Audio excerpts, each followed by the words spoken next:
Ganito ang ating mga panawagan. Kasi ayaw namin ng kaguluhan, saan man ito panig manggaling. Ang nais natin ay, isigaw ninyo, kapayapaan!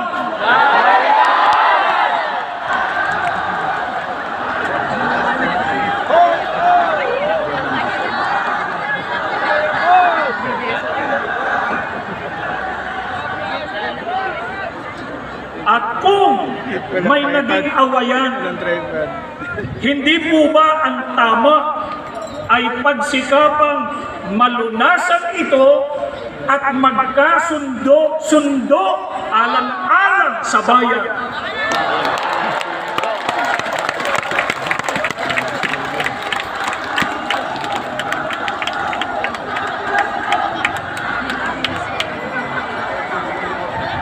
Sa pagkakaisa at sa kapayapaan, mananaig at mamamayani ang sambayanan.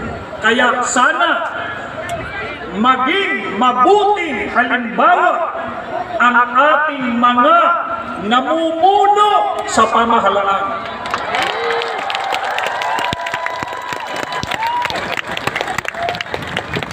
Sa ikapapayapa, ano po ang itinuturo ng Biblia na dapat gawin? Sa awit 34:14 ay sinasabi, lumayo kayo sa masama at gawin ninyo ang mabuti, pagsikapan ninyong kamtin ang kapayapaan.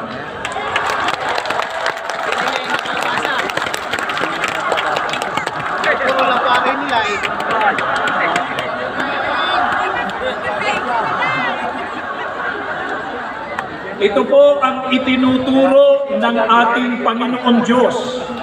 Ito po ang dapat nating gawin para kamtan ang kapayapaan, lumayo sa masama, at gawin ang mabuti.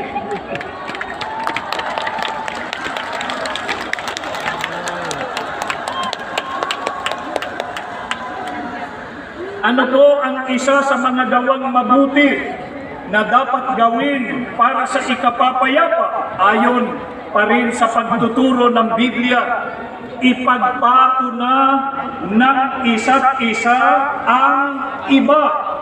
Batayan sa Roma 12:10. Ang sabi pa, huwag lamang ang sarili ninyong kapakanan ang inyong isipin, kundi ang kapakanan din ng iba.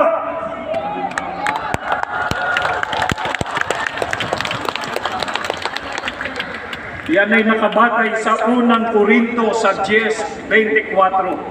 Kaya para sa kapakanan ng kapwa-tao at mga mamamayan, dapat isang tabi ang mga pansariling kapakanan at mga personal na ambisyon.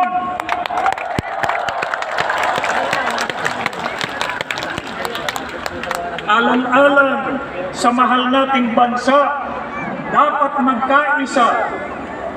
Iwasan. Ito Daddy. Yan ba ulit? Doon pa duman talaga sa medyo slaves.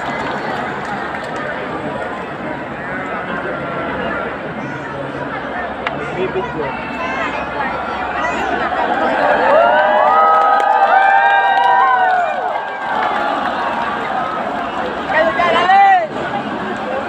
Alang-alang po sa mahal nating bansa, dapat magkaisa at iwasan ang pagkakabahabahagi at kaguluhan. Bakit po dapat iwasan ng mga leader ng bansa ang pagkakabahabahagi at kaguluhan? Kapag nagkakabahabahagi tayo, ay hindi po maisusulong ang kapayapaan.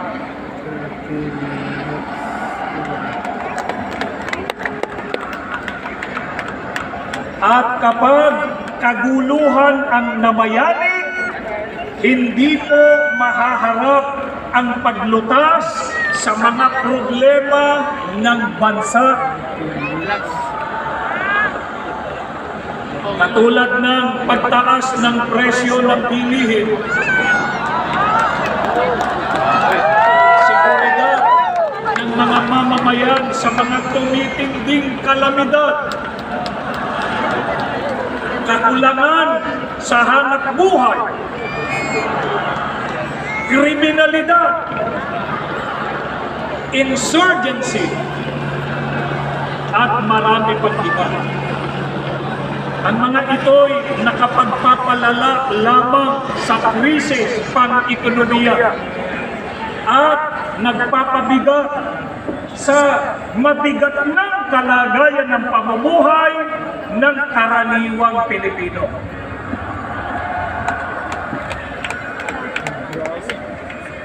Ito po ang hinihiling natin sa mga namumuno sa pamahalaan na pagkaisahan din nilang pag-ukulan ng matamang atensyon at pag-asikaso. Sa halip na banayan ang kapakanan ng Pilipinas, nawa ang pag-ukulan nila ng pansin at panahon.